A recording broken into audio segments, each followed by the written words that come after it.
It was a false commercial. You know, it was the exact opposite. Ronald Reagan loved tariffs, and they tried to make it look the other way. And he did apologize, and I appreciated it. We had a great dinner. He did apologize, and we appreciate it. The question is, though, did Canada learn its lesson?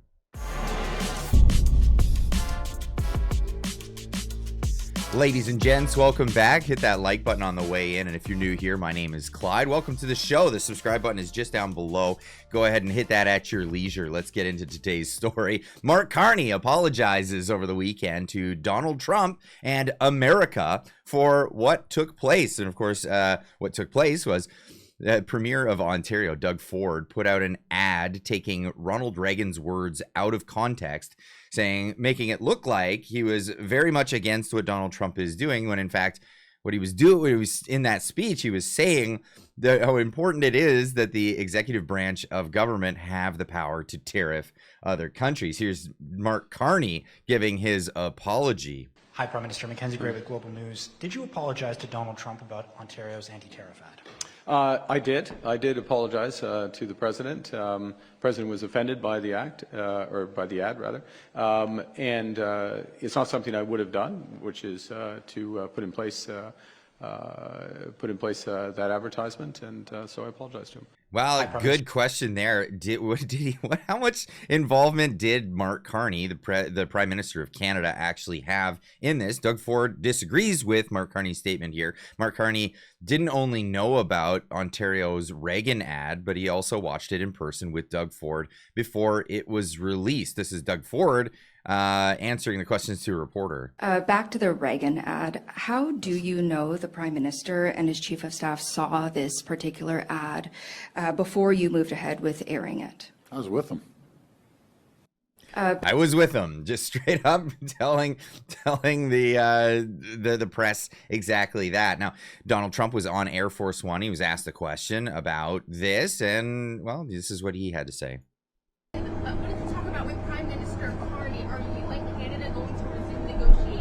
No, but I have a very good relationship. I like him a lot. But you know, what they did was wrong. He was very nice. He apologized for what they did with the commercial, because it was a false commercial. You know, it was the exact opposite. Ronald Reagan loved tariffs, and they tried to make it look the other way. And he did apologize, and I appreciated it. We had a great dinner, you know, with other countries, as you know. And I think we have a very good relationship personally. I think that what they did was wrong, but he apologized. Good relationship, but we are not going to resume negotiations. Not at this time. It looks like it may not happen until the new year. We're looking at a few more months of not talking with the United States. That's correct. Now, Doug Ford went on to American News again, putting his best foot forward, I guess you want to call it that, without a better term, talk smack about Donald Trump to the American people. What's the general impression of Trump in Canada? He's probably the most disliked politician in the world in Canada, because he's attacked his closest family member, and that's the way we look upon it. And when I talk to the governors and senators and Congress people, even Republicans totally disagree, but they're too scared to come out and say anything. Because the president will go after him, outside of a few senators. And I want to thank them for coming out and standing with not just American people, but their closest friends and allies, which is Canada. And again, we love the Americans. It's unfortunate President Trump decided to go down this road. He's saying that he loves the Americans. It's not the sentiment that we have in Canada.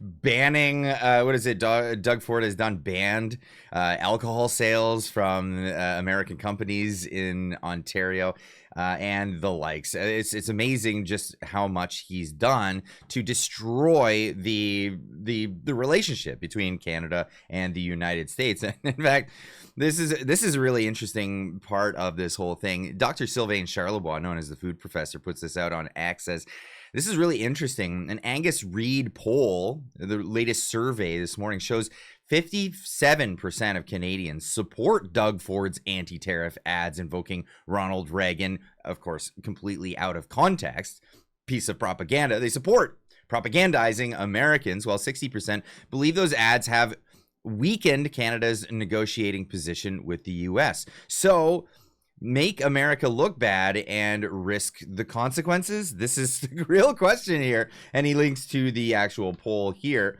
Now, this has caused a real boondoggle for Canada when it comes to relations with the United States, because essentially this is foreign interference in their domestic things that are happening in their country. And Scott Bessent points this out. The real Mr. Bench on X saying, did Doug Ford engage in foreign interference against the USA? David Eby also wants to create an ad against the Trump administration. U.S. Treasury Secretary Scott Bessent says no. The president said he's got an apology from the Canadian Prime Minister about an anti-tariff ad that ran there using some old footage of President Reagan. But he says the trade talks are not back on. How do they get back on with Canada? We'll see. I don't know about you, Shannon, but many of my worst fights have been with family members. We eventually make up.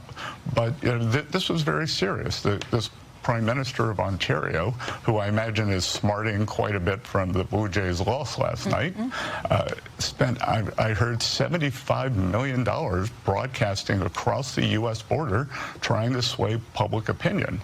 Now, if we're upset about what happens during foreign interference in our elections, this is foreign interference in U.S. public policy. And I agree with President Trump 100%. A price has got to be paid for this. So, over time, we'll see what happens. Well, we'll watch to see if they kiss and make up, as family members often do. Thank you very much, Secretary. Good to see you. Good to see What will be the consequences, though? We have yet to see what these consequences are, other than the fact that there's going to be an increased 10% tariffs on top of the other tariffs that are already on Canada, which are outside of what are covered in the USMCA. But of course, we won't be negotiating with the United States for another several months. And what's going to happen with the USMCA? The USMCA is going to be renegotiated in July of 2026. But the United States also, every party in the USMCA has an out. They're allowed to give 6 months notice to exit the agreement entirely. United States under Donald Trump has been making unilateral trade negotiations with Mexico as recent as only a few weeks ago. So what does this mean for Canada? Does this mean that this is a sign that the US will exit USMCA early and decide to trade negotiate on their own, which would not be very good for Canada? But so in those circumstances, Mark Carney has laid forward a plan to, I don't know, revamp Canada, make it a whole new thing. It's our country, it's your future, and we are going to give it back to you. For decades, Canada's economy became more closely linked to the United States. The U.S. is the world's largest economy, so on the one hand, that created tons of new business and jobs for us. But it also meant that when things change suddenly for the worse down there, it causes big problems up here, and it's hard to control what happens next. As Prime Minister, my #1 focus is to put Canadians back in control by building here at home and building new partnerships abroad, so that we're not reliant on the United States. To do that, we will have to make some difficult choices, responsible choices. Federal government spending has grown massively over the last few years. That's not under who? The Liberals. That's right. It's unbelievable. And this guy was the unofficial guy helping out with the financial situation behind the scenes for at least the past 3 years, which is unbelievable. This guy's come into government and now he's talking about these big manufacturing or these new infrastructure projects. He gets into it talking about how in the past we've had all kinds of different infrastructure projects and they've led to great things. Where is this going? We all know that his favorite contractor for these big projects is the company that he totally doesn't belong to anymore. We all know the company. So what's going to happen? It looks like we're going to be doing a lot of spending, even though he talks about the spending not going through. But there are some real consequences to the actions of the Prime Minister, of the Premier of Ontario. What's going to happen for going forward is they're causing a lot of problems with trade.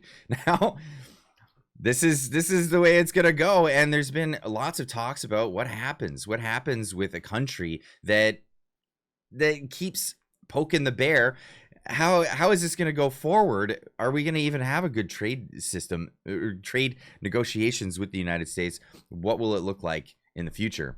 If Canada moves away from the United States, more towards China in terms of a trading relationship, is that good for the United States? What is good for the United States is getting Canada to start to adhere to their previous agreements and to follow the rule of law and to stop punishing American companies the way they've been. The negotiations with China have been very, very frustrating for President Trump. As an example, they have a huge digital service tax on companies that stream things like Netflix, that if anybody who makes content that you watch when you go home at the end of the day and you flip around to watch a show, that they've got to make a quota in Canada of how many Canadian actors they have. That they've got stuff like that littered throughout the economy, and it's gotten worse and worse under these liberal governments. And so President Trump won't stand for it. He's tried to negotiate with the Canadians to get better deals for Americans, and they've been, frankly, rude and dismissive. And this is how it gets to where we are. But the bottom line is we had an enormous victory in China, that there's a great, great deal for Americans, that the American farmers are going to be selling their soybeans, and all of that. So things are great for for the China trade. Now Canada being the only country that has an adversarial role against the United States at this point. What is going to happen? I'd love to hear what you guys have to say in the comments down below.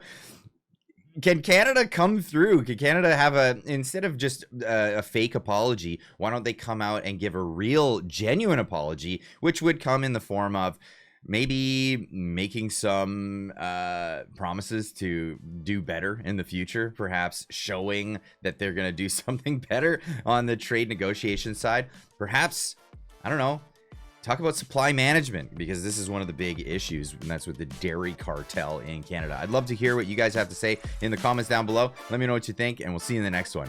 Keep on trucking.